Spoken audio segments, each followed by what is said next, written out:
The Moro reflex is also known as the startle reflex, and you see it in babies whenever they hear a loud noise and they extend their arms out and then they curl in, and it's to protect their head and neck. When the Moro reflex is not integrated by 4 to 6 months, you might see problems with balance. There's a high correlation with kids with anxiety who still have the Moro reflex, and also some vision things too, how their vision perception and ocular motor skills develop. So Kayla's going to demonstrate the duck and pigeon exercise, which is what we use to help integrate this.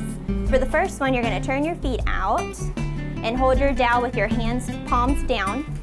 We have a pool noodle for our dowel rod, and you're going to take some steps forward for me.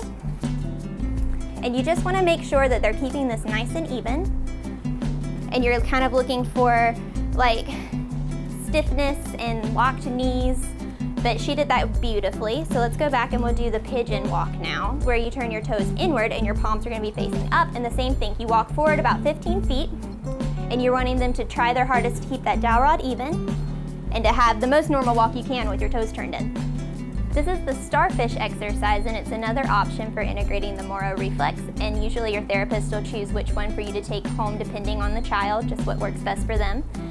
So Kayla is going to extend her arms and her legs out in the chair, and you want her head to drop back. This is the important part for eliciting the reflex and breaking up the pattern. She's going to bring in her arms and legs, and she's going to be crossing the same arm and leg in front, and then she's going to drop her head down and tuck her chin. That's important again, and then you're going to extend back out. And then she's going to switch and do the opposite arm and leg. There you go. And then you're going to do that 6 times, once a day for 30 days, and then we retest the reflex. And this is another exercise to help integrate the Moro reflex or the startle reflex.